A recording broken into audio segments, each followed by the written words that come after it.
नमस्कार विद्यार्थी मित्रांनो, सह्याद्री अकॅडमीच्या ऑनलाईन प्लॅटफॉर्मवरती आपलं सर्वांचं स्वागत आहे। मी प्रदीप सर, सह्याद्री अकॅडमी संचालक पुणे। मित्रांनो, आपण आधीच्या टॉपिकमध्ये नाम टॉपिक पाहिला होता। शब्दांच्या ज्या 8 जाती आहेत त्याच्यामध्ये नाम ही टॉपिक आपण आधीच्या लेक्चरमध्ये पाहिलेला आहे। तर आज आपण सर्वनाम प्रोनाउन हा टॉपिक घेऊन येत आहेत। तर चला चालू करूया सर्वनाम। बघा मित्रांनो, सर्वनाम म्हणजे काय? तर मित्रांनो, नामाऐवजी वापरण्यात येणाऱ्या शब्दाला सर्वनाम असं म्हणतात। ही त्याची व्याख्या आहे। नामाऐवजी वापरल्या जाणाऱ्या शब्दाला सर्वनाम असे म्हणतात। बघा मित्रांनो, सर्वनामाला प्रतिनामे असे सुद्धा म्हणतात। नामाची पुनरावृत्ती टाळणे हे सर्वनामाचे कार्य होय। सर्वनामांना स्वतःचा अर्थ नसतो। सर्वनामांना स्वतःचा अर्थ नसतो हे विधान खूप इम्पॉर्टंट आहे। या ठिकाणी तुम्हाला परीक्षेमध्ये खालीलपैकी सर्वनामाविषयी योग्य विधान ओळखा असं म्हणतात। आणि या ठिकाणी सर्वनामांना स्वतःचा अर्थ असतो, सर्वनामांना स्वतःचा अर्थ नसतो असे या ठिकाणी पर्याय दिलेले असतात। तर तुम्हाला सांगता आलं पाहिजे की सर्वनामांना स्वतःचा अर्थ नसतो। सर्वनामांना प्रतिनामे म्हणतात। नामाऐवजी वापरल्या जाणाऱ्या शब्दाला सर्वनाम म्हणतात। ही व्याख्या तुम्ही या ठिकाणी लक्षात ठेवणं गरजेचं आहे। बघा, मराठीत मित्रांनो सर्वनामाचे 9 सर्वनामे आहेत। मराठीमध्ये किती सर्वनामे आहेत? मराठीत सर्वनामे 9 आहेत। मी, तू, तो, हा, जो, कोण, काय, आपण, स्वतः ही मराठीतील 9 सर्वनामे आहेत। मित्रांनो बघा, मराठीत मूळ 9 सर्वनामे येतं। हे मी तुम्हाला आता सांगितली। मी, तू, तो, हा, जो, कोण, काय, आपण, स्वतः ही 9 काय आहेत? सर्वनामे आहेत। मित्रांनो, या मूळ 9 सर्वनामापैकी 3 सर्वनामे ही लिंगानुसार बदलतात। तो, हा, जो ही 3 सर्वनामे आहेत। ही 3 सर्वनामे कशानुसार बदलतात मित्रांनो? लिंगानुसार बदलतात। तुम्हाला परीक्षेला प्रश्न विचारतात, खालीलपैकी कोणतं सर्वनाम हे लिंगानुसार बदलते? तर माहिती असलं पाहिजे की तो, हा, ठीक आहे, जो ही 3 सर्वनामे लिंगानुसार बदलतात। लिंगानुसार 3 बदलतात म्हणजे लिंगानुसार न बदलणारे किती आहेत मग? 9 पैकी 6। बघा, म्हणजेच मूळ सर्वनामापैकी लिंगानुसार न बदलणारी सर्वनामे किती आहेत? 6 आहेत। आणि ती कोणती आहेत? मी, तू, कोण, काय, आपण, स्वतः हे या ठिकाणी आपल्याला दिलेले आहेत। बघा मित्रांनो, पुढे मूळ सर्वनामापैकी 5 सर्वनामे ही वचनानुसार बदलतात। पहिले 5 मी, तू, तो, हा, जो ही सर्वनामे ही वचनानुसार बदलत असतात। आता जर 5 वचनानुसार बदलत असतील तर मूळ सर्वनामापैकी वचनानुसार न बदलणारे किती राहिले मित्रांनो? 4। म्हणजे 4 सर्वनामे ही वचनानुसार बदलत नाहीत। कोणते कोणते आहेत? कोण, काय, आपण, स्वतः ही सर्वनामे वचनानुसार बदलत नाहीत। आतापर्यंत आपण काय पाहिलं? सर्वनामाची व्याख्या पाहिली। नामाऐवजी वापरण्यात येणाऱ्या शब्दाला सर्वनाम असं म्हणतात। सर्वनामांना प्रतिनामे म्हणतात। मराठी सर्वनामे 9 आहेत। त्या 9 सर्वनामापैकी 3 सर्वनामे लिंगानुसार बदलतात। तो, हा, जो। मग लिंगानुसार न बदलणारे 6 आहेत। मी, तू, कोण, काय, आपण, स्वतः। मूळ सर्वनामापैकी 5 सर्वनामे ही वचनानुसार बदलतात। मी, तू, तो, हा, जो। मग वचनानुसार न बदलणारे सर्वनामे 4 आहेत। कोण, काय, आपण, स्वतः हे आतापर्यंत आपण पाहिलेलं आहे। बघा मित्रांनो, आता मराठीत सर्वनामे किती असा प्रश्न परीक्षेला विचारला तर तुम्ही त्याचं उत्तर लिहायचं आहे। मराठीत 9 सर्वनामे आहेत। पण तुम्हाला जर परीक्षेला प्रश्न विचारला की सर्वनामाचे प्रकार किती आहेत तर लक्षात ठेवा, मराठीत सर्वनामाचे 6 प्रकार आहेत। किती प्रकार आहेत मित्रांनो? 6 प्रकार आहेत। कोणते कोणते 6 प्रकार आहेत? पुरुषवाचक सर्वनाम, दर्शक सर्वनाम, संबंधी सर्वनाम, प्रश्नार्थक सर्वनाम, अनिश्चित सर्वनाम आणि 6वं आत्मवाचक सर्वनाम। ही सर्वनामाचे 6 प्रकार आहेत। पुरुषवाचक सर्वनाम कोणते आहेत? मी, तू। दर्शक सर्वनाम कोणते आहेत? तो हा संबंधी सर्वनाम कोणता आहे जो प्रश्नार्थक आणि अनिश्चित सर्वनामे कोण आणि काय असतात. मग प्रश्नार्थक कधी म्हणायचं आणि त्याला अनिश्चित सर्वनाम कधी म्हणायचं हे आपण उदाहरणं घेतल्यानंतर तुम्हाला समजून येईल. आत्मवाचक सर्वनाम दोन आहेत, आपण आणि स्वतः, हे दोन आत्मवाचक सर्वनामे आहेत. तर हे जे सर्वनामाचे 6 प्रकार आहेत, या 6 प्रकाराचा अभ्यास आपण आता या ठिकाणी एक एक करून पाहूयात. बघा मित्रांनो, पहिलं पुरुषवाचक सर्वनाम. पुरुषवाचक सर्वनाम म्हणजे काय? बघा, व्याकरणात पुरुष ही संकल्पना व्यापक आहे. मानव जातीतील नर असा त्याचा अर्थ होत नाही. म्हणजे तुम्हाला वाटतंय की पुरुष म्हणजेच मानवाचा बोध होतोय, पण ह्याचा असा मानवाशी काही संबंध नाही असं व्याख्या सांगते. मग पुरुषवाचक काय आहे? बघा, तर मूर्त किंवा अमूर्त अशा कोणत्याही घटकाचा यात समावेश होतो. मूर्त किंवा अमूर्त अशा कोणत्याही घटकांचा यात समावेश होतो, पण नर या अर्थानं याला वापरलं जात नाही सर्वनामामध्ये. लक्षात ठेवा, प्रथम व द्वितीय पुरुषी सर्वनामे लिंगानुसार बदलत नाहीत. प्रथम आणि द्वितीय सर्वनामे जे आहेत पुरुषवाचक, हे लिंगानुसार कधीच बदलत नाहीत. मात्र तृतीय पुरुषवाचक सर्वनाम हे लिंगानुसार बदलते. हे आपण पुरुषवाचक सर्वनामाचं व्याख्या पाहतोय. मग परीक्षेला काय विचारतात? तर परीक्षेला उदाहरण दिलेलं असतं. व्याख्या कुणी विचारत नाही परीक्षेला. तुम्हाला परीक्षेला उदाहरण दिलेलं असतं. आणि पुरुषवाचक सर्वनामाचे 3 प्रकार पडतात. प्रथम पुरुषवाचक, द्वितीय पुरुषवाचक आणि तृतीय पुरुषवाचक हे 3 प्रकार पडतात. मग हे 3 प्रकार जे पडतात त्याच्यावर परीक्षेला उदाहरण असतंय. मग ते कसं असतं बघा. बघा, पुरुषवाचक सर्वनामाचे 3 प्रकार आहेत. बघा, एकवचनी प्रत्यय, अनेकवचनी प्रत्यय, प्रथम पुरुषवाचक, द्वितीय पुरुषवाचक, तृतीय पुरुषवाचक. प्रथम पुरुषवाचक मध्ये एकवचनी आहे मी, मला, माझे. अनेक वचनामध्ये आहे आम्ही, आपण. द्वितीय पुरुषवाचक मध्ये आहे तू, तुला, तुझे आणि तुम्ही, आपण अनेक वचनामध्ये. तृतीय पुरुषवाचक मध्ये तो, ती, ते. अनेक वचनामध्ये त्या, ती, ते. असं या ठिकाणी हा टेबल आहे मित्रांनो. बघा, मी, मला, माझे, आम्ही, आपण. बघा, द्वितीय पुरुषवाचक मध्ये तू, तुला, तुझे, तुम्ही, आपण. तृतीय पुरुषवाचक मध्ये तो, ती, ते, त्या, ती, ते. आता परीक्षेला काय विचारतात हे महत्वाचं आहे मित्रांनो. परीक्षेला या ठिकाणी तुम्हाला सारखं काय दिसतंय रे? हे बघा, आपण इथं आहे, आपण इथं आहे. बाकीचं काय जरी परीक्षेला पडलं तरी लगेच समजून येणार आहे की नाही हे उदाहरण याचं आहे बाबा.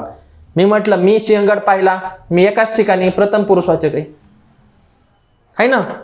तसं आपण आणि आपण प्रथम पुरुषवाचक मध्ये सुद्धा आहे आणि द्वितीय पुरुषवाचक मध्ये सुद्धा आहे. मग ते प्रथम पुरुषवाचक कधी असणार आणि द्वितीय पुरुषवाचक कधी असणार याच्यावरती मित्रांनो परीक्षेला प्रश्न असतो. समजून घ्या प्रश्न कसा असतो परीक्षेला. आपण व प्रश्न परीक्षेला असतो. मी सहज प्रश्न पडला, तुला काय पाहिजे? तुला आलं द्वितीय पुरुषवाचक. तू कोठे चाललास? तू आलं द्वितीय पुरुषवाचक. असं तर उदाहरण बघा, मी उद्याला गावाला जाणार नाही असं मीला अंडरलाईन करून असतं. आणि असं म्हणतात सर्वनामाचा प्रकार ओळखा. आता या ठिकाणी मी आहे म्हणजे प्रथम पुरुषवाचक आहे. म्हणजे हे उदाहरण काय झालं? प्रथम पुरुषवाचक सर्वनामाचं उदाहरण झालं. आम्ही तुला मदत करू, आम्ही करू. आम्ही बघा एकवचनी अनेक वचनामध्ये आहे, प्रथम पुरुषवाचक मध्ये आहे का नाही आम्ही? म्हणजे प्रथम पुरुषवाचक झालं. ते पण हे काय झालं? प्रथम पुरुषवाचक झालं. आपण आलात बरे वाटले. आपण म्हणजे कोण? आपण आलात बरे वाटले. आपण म्हणजे कोण? तुम्ही आलात. तुम्ही इथं माझा उल्लेख होतोय का? आपण आलात बरे वाटले. आपण म्हणजे कोण? तुम्ही. तुम्ही आलात बरे वाटले. म्हणजे इथं कोणता शब्द बसतोय? तुम्ही शब्द बसतोय. मित्रांनो, जर आपणच्या खाली तुम्ही शब्द बसत असेल तर त्या ठिकाणी त्याला काय म्हणायचं? द्वितीय पुरुषवाचक म्हणायचं. आणि जर मी शब्द बसत असेल, बघा उदाहरणामध्ये, आपण सहलीला जाऊ, आपण जाऊ, म्हणजे मी पण आहे का नाही त्याच्यामध्ये? मी पण आहे ना, मी पण सहलीला येणार आहे, म्हणजे आपणच्या ठिकाणी मी शब्द बसतोय. जर मी शब्द बसला तर ते प्रथम पुरुषवाचक असते, आणि जर तुम्ही शब्द आपणच्या खाली बसला तर ते द्वितीय पुरुषवाचक असते. हे समजून घ्या. तुम्ही एवढे काम कराच, तुम्ही सरळ सरळ आहे, द्वितीय पुरुषवाचक, द्वितीय पुरुषवाचक. हे काय आहे? द्वितीय पुरुषवाचक आहे. बघा, राजे म्हणाले आपण आलात, आनंद झाला. आपण आलात, राजे म्हणाले आपण आलात, म्हणजे तुम्ही आलात. म्हणजे या ठिकाणी कोणता शब्द बसतोय मित्रांनो? तुम्ही शब्द बसतोय. म्हणजे तुम्ही शब्द बसत असेल तर ते काय झालं? द्वितीय पुरुषवाचक सर्वनाम झालं. बघा, आपण आत्या, आपण आत्या म्हणजे कोण? तुम्ही आत्या. इथं माझा काय संबंध आहे का? नाही. आपण आत्या म्हणजे तुम्ही शब्द बसतोय. आणि जर या ठिकाणी तुम्ही शब्द बसत असेल तर हे काय असतंय? द्वितीय पुरुषवाचक सर्वनाम असतंय. बघा, तो अधिकारी आहे, तो ती ते शब्द असतील तर ते सरळ सरळ तृतीय पुरुषवाचक सर्वनामाची उदाहरणे असतात. अशा प्रकारे हे प्रथम पुरुषवाचक, द्वितीय पुरुषवाचक आणि तृतीय पुरुषवाचकाची उदाहरणे आहेत. कसं ओळखायचं? जर आपणच्या खाली मी शब्द बसत असेल तर सरळ सरळ ते प्रथम पुरुषवाचक असतं. आपणच्या खाली जर तुम्ही शब्द बसत असेल तर ते द्वितीय पुरुषवाचक सर्वनाम असतं. आणि तो ती ते त्या असेल तर ते तृतीय पुरुषवाचक असतं. हे ह्या उदाहरणामध्ये आपण सर्व पाहिलेलं आहे. म्हणजे आत्मवाचक सर्वनामामध्ये तुम्हाला काही डाऊट येणार नाही. पुरुषवाचक सर्वनामामध्ये तुम्हाला काही डाऊट येणार नाही. बघा मित्रांनो, दर्शक सर्वनाम दुसरा प्रकार आहे. आपण पहिला पुरुषवाचक सर्वनाम पाहिलं. पुरुषवाचक सर्वनामाचे 3 प्रकार पाहिले. प्रथम पुरुषवाचक, द्वितीय पुरुषवाचक, तृतीय पुरुषवाचक. आता दर्शक सर्वनाम आपण दुसरा प्रकार पाहतोय. मित्रांनो, दर्शक सर्वनामाचा वापर मराठीत का करतात? कशासाठी करतात? तर त्याचा वापर जवळची किंवा लांबची वस्तू दाखवण्यासाठी करतात. कशासाठी करतात? जवळची किंवा लांबची वस्तू दाखवण्यासाठी. म्हणून त्याची व्याख्या तयार झाली आहे. जवळची किंवा दूरची वस्तू दाखवण्यासाठी वापरण्यात येणाऱ्या सर्वनामाला दर्शक सर्वनाम असं म्हणतात. मराठीत 2 दर्शक सर्वनामे आहेत, तो आणि हा. तोला मी असं म्हणू शकतो, तो, ती, ते, त्या. तो, ती, ते, त्या असं म्हणू शकतो.हाला मी हा, ही, हे, ह्या असं म्हणू शकतो. बरं का, हे लक्षात ठेवा. तोला मी तो, ती, ते म्हणू शकतो. हाला मी हा, ही, हे म्हणू शकतो. पण मूळ सर्वनामे किती आहेत? दर्शक सर्वनामे 2च आहेत, तो आणि हा. ठीक आहे. बघा, तो ना आपण लांबलची वस्तू दाखवतो, म्हणजे दूरची वस्तू, आणि हा ना आपण जवळची वस्तू दाखवतो. म्हणून त्याची व्याख्या तयार होते, जवळची किंवा दूरची वस्तू दाखवण्यासाठी वापरण्यात येणाऱ्या सर्वनामाला दर्शक सर्वनाम म्हणायचं. उदाहरणं आहेत. तो हडपसरचा भाग आहे, आपण दूरचं ठिकाण दाखवतोय. ते विमानतळ आहे, दूरचं ठिकाण दाखवतोय. हे माझे घर आहे, हे माझे घर आहे, जवळची वस्तू दाखवतोय, जवळचं. ही माझी बॅग आहे, जवळची बॅग दाखवतोय, माझी जवळ आहे ती माझ्या. म्हणजेच जवळची किंवा दूरची वस्तू दाखवण्यासाठी वापरण्यात येणाऱ्या सर्वनामाला या ठिकाणी दर्शक सर्वनाम म्हणतात. हे तुम्हाला या ठिकाणी समजलं असेल. हीच त्याची उदाहरणे आहेत. ठीक आहे. तो हडपसरचा भाग आहे, तो आलं वाक्यामध्ये, म्हणजे सरळ सरळ समजून जायचं की दर्शक सर्वनामाचं उदाहरण आहे. ते विमानतळ आहे, या ठिकाणी समजून जायचं की वाक्यामध्ये ते आहे, है ना. म्हणजे हे दर्शक सर्वनाम आहे, कारण की मराठी 2 दर्शक सर्वनामे आहेत, तो किंवा हा. तो आणि हा ही 2 दर्शक सर्वनामे आहेत. बघा पुढचं उदाहरण, संबंधी सर्वनाम. मित्रांनो, व्याख्या परीक्षेला विचारतात बरं. हे 6 व्याख्या खूप महत्वाच्या आहेत. दर्शक सर्वनाम, संबंधी सर्वनाम, अनिश्चित सर्वनाम, प्रश्नार्थक सर्वनाम, आत्मवाचक सर्वनाम याच्या व्याख्या परीक्षेला असतात. हे आपल्याला माहिती असणं गरजेचं आहे. मग संबंधी सर्वनामाची व्याख्या काय तयार होते? बघा, दर्शक सर्वनामाच्या संबंधातून. दर्शक सर्वनाम कुठे रे? हे काय इथं दर्शक सर्वनाम आहे, हे काय दर्शक सर्वनाम आहे, हे काय दर्शक सर्वनाम आहे, हे दर्शक सर्वनाम आहे. दर्शक सर्वनामाच्या संबंधातून वाक्यात त्याच्या आधी येणाऱ्या सर्वनामाला या ठिकाणी संबंधी सर्वनाम म्हणतात. आले का नाही बघा वाक्याच्या आधी. दर्शक सर्वनामाच्या संबंधातून वाक्यात त्याच्या आधी येणाऱ्या सर्वनामाला संबंधी सर्वनाम म्हणतात. व्याख्या समजून घ्या. बघा मराठीत एकच संबंधी सर्वनाम आहे. जो कोणता आहे? जो हे एकमेव मराठीत संबंधी सर्वनाम आहे. मी जोला असं म्हणू शकतो, जो, जी, जे, ज्या, पण मूळ किती आहे? एकच आहे, जो. हे संबंधी सर्वनाम आहे. उदाहरण बघा, जो अभ्यास करेल तो अधिकारी बनेल. जो, तो न उदाहरण या ठिकाणी जोडलेलं आहे. जो आवडे सर्वांना तोची आवडे देवाला. जे चकाकते ते सोने नसते. जो करेल तो भरेल. म्हणजे वाक्यामध्ये जो आलेला आहे किंवा जे शब्द जो, जी, जे, ज्या या फॉर्म मध्ये आलेले असतील वाक्याच्या सुरुवातीला, तर ते काय असतात? संबंधी सर्वनामे असतात. आणि त्याची व्याख्या कशी असते? दर्शक सर्वनामाच्या संबंधातून वाक्यात त्याच्या आधी येणाऱ्या सर्वनामाला संबंधी सर्वनाम असे म्हणतात. ही त्याची व्याख्या झाली. अशा पद्धतीने आपण हा संबंधी सर्वनाम पाहिलं. त्याच्यानंतर बघा मित्रांनो, प्रश्नार्थक सर्वनाम. मित्रांनो, प्रश्नार्थक सर्वनाम कधी? मराठीत प्रश्न विचारण्यासाठी वापरण्यात येणाऱ्या सर्वनामाला प्रश्नार्थक सर्वनाम असं म्हणतात. बघा, प्रश्न विचारण्यासाठी वापरण्यात येणाऱ्या सर्वनामाला प्रश्नार्थक सर्वनाम असे म्हणतात. मित्रांनो, मराठीत दोन प्रश्नार्थक सर्वनाम येतं. कोण, काय. हे कोण, काय हे काय आहेत? प्रश्नार्थक सर्वनामे आहेत. पण कोणला मी असं म्हणू शकतो मित्रांनो, कोण, काय, कोणास, कोणाला, कोणी, असं आपण या ठिकाणी ह्याला प्रश्नार्थक सर्वनाम मानतो. कुणाला? ह्यांना प्रश्नार्थक सर्वनाम मानतो. पण मूळ सर्वनामे किती आहेत? प्रश्नार्थक दोन आहेत. कोण, काय. हे लक्षात ठेवायचं आहे. बर, प्रश्नार्थक सर्वनामाला प्रश्नार्थक सर्वनाम कधी म्हणायचं मग? तर बघा कधी म्हणायचं. बघा, वाक्यामध्ये कोण, काय, कोणते कोणते शब्द असणं गरजेचं आहे वाक्यामध्ये? कोण, काय या दोन्ही पैकी एक शब्द वाक्यात असणं गरजेचं आहे. आणि वाक्याच्या शेवटी प्रश्नचिन्ह असणं गरजेचं आहे मित्रांनो. शेवटी काय असणं गरजेचं आहे? प्रश्नचिन्ह असणं गरजेचं आहे. तरच ते प्रश्नार्थक सर्वनाम असते. प्रश्नार्थक सर्वनामाला प्रश्नार्थक सर्वनाम म्हणण्यासाठी वाक्यात कोण, काय या दोन्ही पैकी एक शब्द असायला हवा व वाक्याच्या शेवटी प्रश्नचिन्ह असायला हवे. मग त्याला म्हणायचं प्रश्नार्थक सर्वनाम.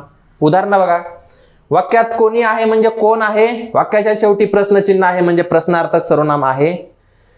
वाल्मिकीने काय लिहिले, वाक्यात काय आहे, शेवटी प्रश्नचिन्ह आहे. ठीक आहे, म्हणजेच प्रश्नार्थक सर्वनाम आहे. कोणी, वाक्यात कोण आहे, माहिती दिली, शेवटी प्रश्नार्थक चिन्ह आहे म्हणजे प्रश्नार्थक सर्वनाम आहे. तिला काय झाले, वाक्यात काय शब्द आहे आणि वाक्याच्या शेवटी प्रश्नचिन्ह आहे म्हणजे हे काय आहे मित्रांनो? ही चारही उदाहरणं प्रश्नार्थक सर्वनामाची या ठिकाणी आहेत. हे तुम्हाला समजून येतंय. बघा, अनिश्चित किंवा सामान्य सर्वनाम. मित्रांनो, अनिश्चितचं दुसरं नाव आहे सामान्य. हे लक्षात ठेवा. कधी कधी सामान्य सर्वनाम असं सुद्धा म्हणतात. मग तुम्हाला समजत नाही की सामान्य सर्वनाम म्हणजे काय, तर सामान्य सर्वनाम म्हणजेच अनिश्चित सर्वनाम. आता प्रश्नार्थक सर्वनामामध्ये काय होतं? वाक्यामध्ये कोण किंवा काय हा शब्द असायला पाहिजे, वाक्याच्या शेवटी प्रश्नचिन्ह असायला पाहिजे. ह्याच्यामध्ये बी सेम कंडिशन आहे, फक्त प्रश्नचिन्ह शेवटी नसायला पाहिजे. वाक्यात कोण, काय हा शब्द असायला पाहिजे, वाक्याच्या शेवटी प्रश्नचिन्ह नसायला पाहिजे, ही ह्याची कंडिशन आहे. बघा व्याख्या काय आहे. कोण किंवा काय या शब्दांचा वापर प्रश्न विचारण्यासाठी न करता कोणत्या नामासाठी वापरले आहेत हे निश्चितपणे सांगता येत नाही, ती अनिश्चित सर्वनामे असतात. प्रश्न विचारण्यासाठी वापरत नाहीत तर ते अशीच वापरलेले असतात. त्याने आपण कळून येत नाही आपल्याला की हे प्रश्न विचारला की काय केलंय, त्याच्यामुळे त्याला प्रश्नार्थक सर्वनाम म्हणतात. ही व्याख्या सांगते. आणि मराठीत दोनच प्रश्न अनिश्चित किंवा सामान्य सर्वनामे आहेत, कोण, काय. बघा, आता एक लक्षात ठेवा, कोण कॉमा कायला अनिश्चित किंवा सामान्य सर्वनाम म्हणण्यासाठी वाक्यामध्ये कोण कॉमा काय या दोन्हीपैकी एक शब्द असणं गरजेचं आहे आणि वाक्याच्या शेवटी प्रश्नचिन्ह नसायला पाहिजे. वाक्याच्या शेवटी काय नसलं पाहिजे मित्रांनो? प्रश्नचिन्ह नसलं पाहिजे. मग ते काय असतं मित्रांनो? अनिश्चित किंवा सामान्य सर्वनाम असतं. बघा, कोणी यावे टिकली मारून जावे, का प्रश्न तयार होतोय का? नाही होत. त्याच्यामुळे वाक्यात कोण आहे शेवटी प्रश्नचिन्ह नाही, म्हणजेच अनिश्चित सर्वनाम आहे. कोणी कोणास काय म्हणावे, कोण आहे शेवटी फुल स्टॉप आहे, अनिश्चित सर्वनाम. कोण ही गर्दी, बघा कोण आहे प्रश्नचिन्ह वाक्याच्या शेवटी नाही म्हणजे अनिश्चित आहे. माझ्या मुठीत काय ते सांगू, सांग पाहू, सांगा झालं इथे सांग आहे. माझ्या मुठीत काय ते सांग पाहू, काय शेवटी या ठिकाणी प्रश्नचिन्ह नाही. म्हणजेच प्रश्नार्थक सर्वनाम म्हणण्यासाठी वाक्याच्या शेवटी प्रश्नचिन्ह असणं गरजेचं आहे आणि कोण आणि काय न प्रश्न विचारणं गरजेचं आहे. अनिश्चित म्हणण्यासाठी कोण आणि काय वाक्यात असणं गरजेचं आहे, मात्र शेवटी प्रश्नचिन्ह नसला पाहिजे, मग ते अनिश्चित सर्वनाम होतं. मित्रांनो, ह्याच्या व्यतिरिक्त परीक्षेला प्रश्न विचारतात की मराठीतील कोणती दोन सर्वनामे ही सारखी आहेत, तर प्रश्नार्थक आणि अनिश्चित सर्वनामे ही सारखीच आहेत. कोण कॉमा काय सारखीच आहेत का नाही? कोण कॉमा काय, पण ओळखणं मात्र गरजेचं आहे. तर ओळखायचं कसं हे तुम्हाला मी या ठिकाणी शिकवलेलं आहे. आता बघा, शेवटचं आहे आत्मवाचक सर्वनाम. काय आहे? आत्मवाचक सर्वनाम. मित्रांनो, आता बघा एक उदाहरण घेतो मी. बघा, हे उदाहरण आहे, स्वतः मेल्याशिवाय स्वर्ग दिसत नाही. या ठिकाणी स्वतःवरती हात ठेवला आणि मेल्याशिवाय स्वर्ग दिसत नाही असं म्हटलं मी. बघा बरं, मेल्याशिवाय स्वर्ग दिसत नाही, वाक्य पूर्ण होतंय का नाही? होतंय ना वाक्य पूर्ण. मेल्याशिवाय स्वर्ग दिसत नाही म्हटलं तरी वाक्य पूर्ण होतंय. मग आत्मवाचक सर्वनाम का वापरतात बरं? बघा, मेल्याशिवाय स्वर्ग दिसत नाही, वाक्य पूर्ण होतंय, तरी सुद्धा स्वतः का वापरलं इथं? म्हणजेच आत्मवाचक सर्वनाम का वापरलंय? तर मित्रांनो, जोर देण्यासाठी. कशासाठी? जोर देऊन बोलायचंय त्याला, म्हणून आत्मवाचक सर्वनाम वापरलंय. म्हणून त्याची व्याख्या तयार होते मित्रांनो. जोर देण्यासाठी वापरण्यात येणाऱ्या सर्वनामास आत्मवाचक सर्वनाम असे म्हणतात. मित्रांनो, मराठीत दोन आत्मवाचक सर्वनाम आहेत, आपण कॉमा स्वतः. हे दोन आत्मवाचक सर्वनाम आहेत, आपण स्वतः. मित्रांनो, मराठीत काही वेळा निज हा शब्द सुद्धा आत्मवाचक सर्वनाम म्हणून वापरतात. हे पण तुम्हाला माहिती असणं गरजेचं आहे की काही वेळा निज हा शब्द आत्मवाचक सर्वनाम म्हणून या ठिकाणी वापरलेला असतो. आत्मवाचक सर्वनामे जोर देण्यासाठी वापरतात. दोन आत्मवाचक सर्वनामे आहेत, आपण स्वतः. काही वेळा निज शब्द आत्मवाचक सर्वनाम म्हणून वापरतात. उदाहरण बघा, स्वतः मेल्याशिवाय स्वर्ग दिसत नाही. स्वतः आलं म्हणजे आत्मवाचक सर्वनाम आहे. नागरिकांनी आपणहून, आपणाहून नाही आपणहून आहे. काय? आपणहून. बरं का, नागरिकांनी आपणहून कर भरावा. बघा, आता तुम्ही म्हणता सर आपण हे प्रथम पुरुषवाचक द्वितीय पुरुषवाचक मध्ये पण होतं आणि इथं आत्मवाचक मध्ये पण आले, मग कसं ओळखायचं परीक्षेला? तर लक्ष द्या, आपणला जर हुन प्रत्यय आला ना तरच ते आत्मवाचक असते. बघा, इथं हुन प्रत्यय आलाय, हुन प्रत्यय आलाय. आत्मवाचक सर्वनामाला म्हणजेच आपणला जर हुन प्रत्यय आला तरच ते आत्मवाचक सर्वनाम असतंय, नाहीतर ते प्रथम किंवा द्वितीय पुरुषवाचक सर्वनाम असतंय. मग आत्मवाचक सर्वनाम आपण शब्द आल्यानंतर त्याला कोणता प्रत्यय लागला पाहिजे? तर बाबांनो, हुन प्रत्यय लागला पाहिजे. हुन, तरच ते आत्मवाचक सर्वनाम असतंय. जर त्याला हुन प्रत्यय नाही लागला तर ते प्रथम पुरुषवाचक किंवा द्वितीय पुरुषवाचक सर्वनाम असतंय. हे लक्षात ठेवा. बघा, विद्यार्थ्यांनी आपणहून अभ्यास करावा. आपण आलं आहे, इथं आपण आहे, हुन प्रत्यय लागलेले आहेत. पक्षी निज, निज शब्द आलेला आहे. काही वेळा निज शब्द हा मराठीमध्ये आत्मवाचक सर्वनाम म्हणून वापरतात, हे तुम्हाला मी आधी सांगितलेलं आहे. पक्षी निज बाळासह बागडती, या ठिकाणी निज शब्द हा काय करतोय? आत्मवाचक सर्वनामाचं काम करतोय. म्हणून या ठिकाणी ही चारही उदाहरणं कशाची आहेत? आत्मवाचक सर्वनामाची आहेत. मित्रांनो, अशा पद्धतीने हा सर्वनाम नावाचा टॉपिक या ठिकाणी संपतोय. परंतु आपण ह्या टॉपिकमध्ये काय पाहिलं? पहिल्यापासून पाहू. बघा, सर्वनाम म्हणजे काय? तर नामाऐवजी वापरण्यात येणाऱ्या शब्दाला सर्वनाम म्हणतात. मराठीत 9 सर्वनाम आहेत. मूळ 9 सर्वनामापैकी 3 सर्वनामे ही लिंगानुसार बदलतात. तो हा जो. लिंगानुसार जर 3 बदलत असतील तर लिंगानुसार न बदलणारे बाकीचे 6 झाले. कोण, काय, आपण, स्वतः. मूळ सर्वनामापैकी 5 सर्वनामे ही वचनानुसार बदलतात. मी, तू, तो, हा, जो. मग वचनानुसार जर 5 बदलत असतील तर वचनानुसार न बदलणारी बाकीचे 4 आहेत. कोण, काय, आपण, स्वतः. मित्रांनो, मराठी सर्वनामाचे 6 प्रकार आहेत. पहिला आहे पुरुषवाचक सर्वनाम. आपण पाहिला. पुरुषवाचक सर्वनामाचे 3 प्रकार पाहिले. प्रथम पुरुषवाचक, द्वितीय पुरुषवाचक, तृतीय पुरुषवाचक. त्याच्यामध्ये आपण एकवचनी अनेकवचनी प्रत्ययाचा टेबल पाहिला. एकवचनी प्रथम पुरुषवाचक असते मी, मला, माझे. अनेकवचनी असते आम्ही, आपण. द्वितीय पुरुषवाचक मध्ये एकवचनी असते तू, तुला, तुझे. अनेकवचनी असते तुम्ही, आपण. आणि तृतीय पुरुषवाचक मध्ये त्या ठिकाणी तो, ती, ते आणि अनेकवचनी असते त्या, ती, ते. हे आपण पाहिलं. त्याची उदाहरणं पाहिले. जर आपण या शब्दाच्या खाली मी शब्द बसत असेल तर ते प्रथम पुरुषवाचक असतं. आपण या शब्दाच्या खाली जर तुम्ही शब्द बसत असेल तर ते द्वितीय पुरुषवाचक असतं. हे पाहिलं. त्याच्यानंतर आपण दर्शक सर्वनाम पाहिलं. बघा, दर्शक सर्वनाम कशासाठी वापरतात? तर जवळची किंवा दूरची वस्तू दाखवण्यासाठी आपण दर्शक सर्वनामाचा मित्रांनो वापर करत असतो. मराठीत 2 दर्शक सर्वनाम येतात, तो आणि हा. हे आपण पाहिलं. त्याच्यानंतर संबंधी सर्वनाम पाहिलं. मित्रांनो, संबंधी सर्वनामाच्या आधी दर्शक सर्वनाम आलेलं असतं वाक्यामध्ये, म्हणून आपण त्याची व्याख्या तयार झालेली आहे. दर्शक सर्वनामाच्या संबंधातून वाक्यात त्याच्या आधी येणाऱ्या सर्वनामाला आपण संबंधी सर्वनाम म्हणत असतो. मराठीत एकच संबंधी सर्वनाम आहे, जो. त्याची उदाहरणं पाहिले. जो आवडे सर्वांना तोची आवडे देवाला. जो अभ्यास करेल तो अधिकारी बनेल. जे चकाकते ते सोने नसते. अशा प्रकारची उदाहरणं आपण पाहिले. त्याच्यानंतर आपण प्रश्नार्थक सर्वनाम पाहिलं. चौथा प्रकार सर्वनामाचा. प्रश्नार्थक सर्वनाम मित्रांनो कधी असतं?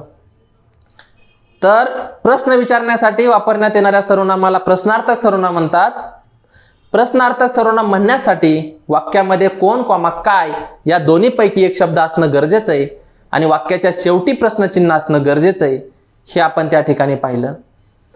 त्याच्यानंतर आपण अनिश्चित किंवा सामान्य सर्वनाम पाहिलं. अनिश्चितचं दुसरं नाव सामान्य आहे. बघा, अनिश्चित आणि सामान्य सर्वनाम पण 2च आहेत आणि ती कोण आणि कायच आहेत. मग कोण आणि कायला अनिश्चित कधी म्हणायचं? तर त्या दोन्हीपैकी एक शब्द वाक्यात असायला पाहिजे आणि वाक्याच्या शेवटी प्रश्नचिन्ह नसला पाहिजे. मग त्याला अनिश्चित किंवा सामान्य सर्वनाम असं म्हणतो आपण.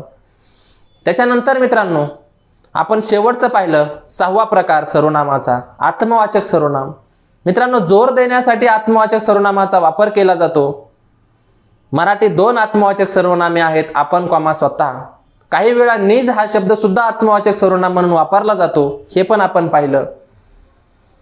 उदाहरण पाहिले. स्वतः मेल्याशिवाय स्वर्ग दिसत नाही. स्वतः आत्मवाचक सर्वनाम. नागरिकांनी आपण हून कर भरावा. आपणला हून प्रत्यय जर आला तर ते आत्मवाचक सर्वनाम असतंय. आत्मवाचक सर्वनाम म्हणण्यासाठी आपणला हून प्रत्यय येणं बंधनकारक आहे. जर नाही हून प्रत्यय आला तर ते प्रथम किंवा द्वितीय पुरुषवाचक सर्वनामामध्ये काय होतं? कन्वर्ट होत असतंय किंवा ते द्वितीय किंवा प्रथम किंवा द्वितीय पुरुषवाचक सर्वनामच असतंय. मग आपणला आत्मवाचक सर्वनाम म्हणण्यासाठी हून प्रत्यय येणं गरजेचं आहे. विद्यार्थ्यांनी आपणहून अभ्यास करावा हे उदाहरण आपण नंतर पाहिलं. प्रौढत्वी निज सैसवास जपावे. निज शब्द आला. निज हे सुद्धा आत्मवाचक सर्वनाम म्हणून वाक्यामध्ये वापरतो. आणि पक्षी निज बाळासह बागडती हे उदाहरण आपण या ठिकाणी पाहिलं. म्हणजे एकंदरीतरित्या सर्वनाम नावाचा टॉपिक अगदी सोप्या भाषेमध्ये पूर्ण मार्क मिळतील या पद्धतीने आपण पाहिला. जर मित्रांनो तुम्हाला काय अडचण आली तर माझा नंबर तुम्हाला माहिती आहे. माहिती नसेल तर लिहून घ्या. माझा नंबर आहे 9309 06 97 46. या नंबरवरती मला व्हॉट्सअपवरती कॉल करायचा आहे मित्रांनो. कशावरती करायचा आहे? व्हॉट्सअप कॉल करायचा आहे. ठीक आहे, कधी करायचा आहे तो? संध्याकाळी करायचा आहे 9 ते 10 या वेळामध्ये. मी तुम्हाला तुमच्या प्रश्नाची पूर्ण उत्तरं देईल. काही अडचण असेल तर मला या ठिकाणी या नंबरवरती तुम्ही कॉल करू शकताय, कारण की त्या टाईममध्ये मी फ्री असतो. माझी ऑफलाईन लेक्चर चालू असतात, रेकॉर्डेड लेक्चर असतात, ॲपमधील लेक्चर असतात, त्याच्यामुळे मला इतर वेळ भेटत नाही.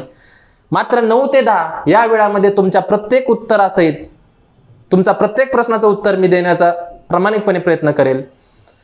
मित्रांनो, इथंच थांबतोय. सर्वनाम टॉपिक संपलेला आहे. शब्दांची पुढची जात घेऊन मी पुढच्या लेक्चरमध्ये येणार आहे. शब्दांची पुढची जात आहे विशेषण. ही आपण पुढच्या लेक्चरमध्ये पाहणार आहेत. धन्यवाद मित्रांनो.